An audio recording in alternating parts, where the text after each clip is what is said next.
A king lies dead in his chamber, poison in his cup, and a kingdom holds its breath.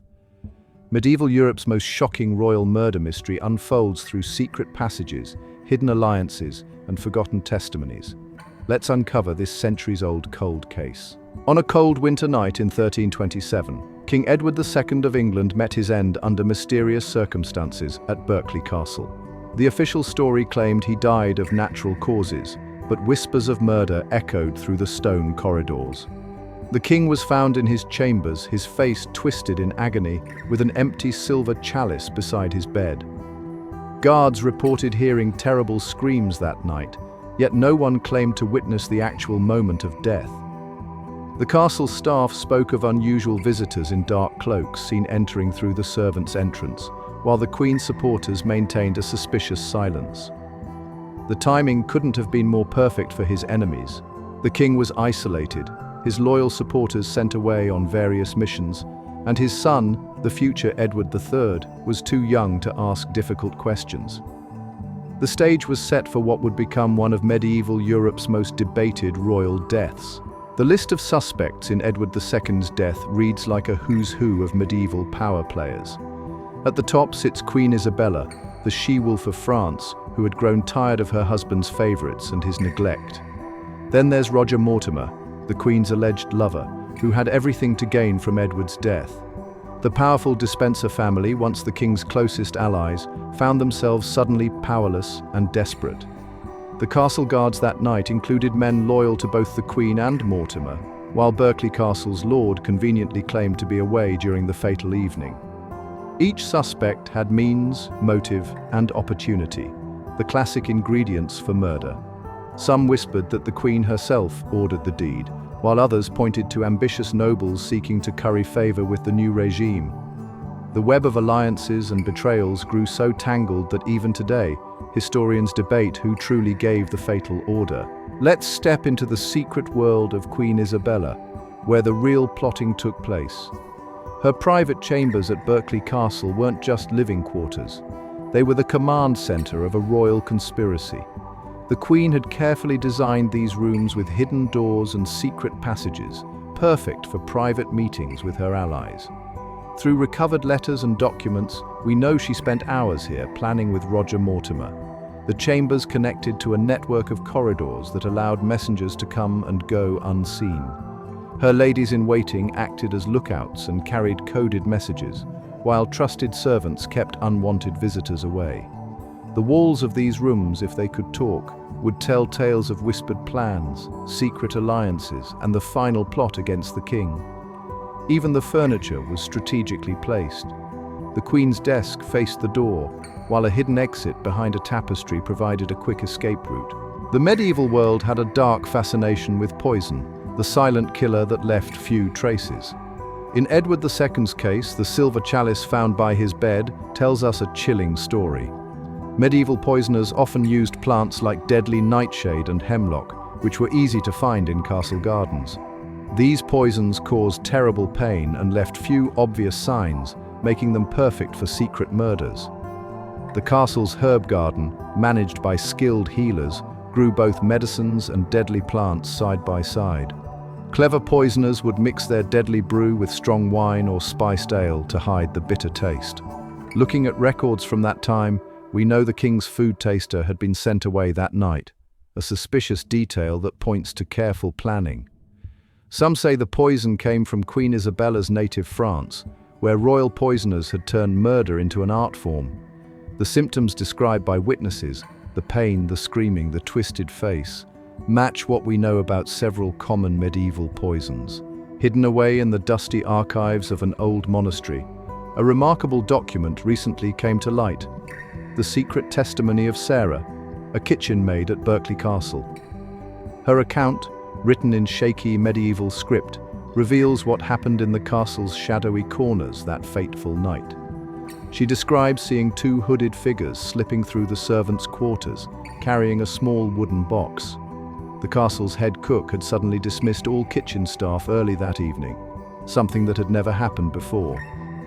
Sarah also mentions overhearing whispered conversations between the Queen's trusted lady-in-waiting and a mysterious man speaking with a French accent.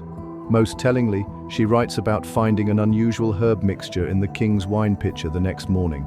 Its dark residue unlike anything used in the castle's kitchen. The king's death wasn't just an English affair. It sent shockwaves across Europe. France had been watching closely, hoping to gain more control over English territories. French spies filled the English court, passing information to both Queen Isabella's family and rival noble houses. The Scottish kingdom to the north saw an opportunity to push south, while Irish lords sensed a chance to break away from English control. German merchants who had strong trading ties with England feared their business deals might fall apart. We have letters showing that French gold helped fund the plot against Edward, while Scottish raiders increased their border attacks to add pressure. Even the Pope got involved, sending secret messages to key players. The timing of foreign ambassadors' visits to Berkeley Castle in the weeks before the murder suggests that several countries knew something big was about to happen. The medieval church played a fascinating but dark role in Edward II's death. While bishops publicly preached about loyalty to the crown, behind closed doors, many church leaders secretly supported Queen Isabella. The powerful Bishop of Hereford regularly visited Berkeley Castle in the weeks before the murder, officially to hear confessions, but records show he spent hours in private meetings with the plotters. Local monks who witnessed unusual activities were quietly transferred to distant monasteries. The church even helped spread rumors about Edward being unfit to rule, calling him ungodly and unnatural in their writings. Some priests used their sermon times to turn public opinion against the king, while others helped smuggle messages between conspirators using church routes. The Archbishop of Canterbury himself wrote a letter supporting changes in leadership just days before the murder. Let's look at what medieval writers actually wrote about Edward II's death. It's like piecing together a 700-year-old puzzle. The official royal records from 1327 simply state, "The king is dead," but monastery chronicles tell a different story. One monk wrote about terrible sounds from the castle, while another described mysterious visitors arriving at midnight. The Chronicle of Lanercost mentions unusual payments to the castle guards that week. A French record reveals that Queen Isabella sent letters to Paris just hours after Edward's death, before the news was even public. Court documents show hasty changes in land ownership and rapid promotions for certain nobles. The most detailed account comes from Geoffrey Le Baker, writing 20 years later, who spoke with castle staff and gathered local stories. He describes a castle in chaos, with servants sworn to silence and records mysteriously disappearing. The murder of Edward II created waves that would reshape England's royal family for generations. His young son, Edward III, inherited more than just a crown. He gained a burning desire to uncover the truth about his father's death. Though only 14 when he took the throne, Edward III spent years quietly gathering evidence about the murder.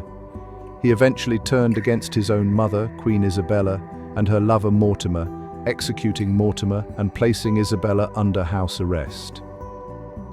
This family drama changed how future English kings ruled. They became more careful about who they trusted and kept their heirs closer.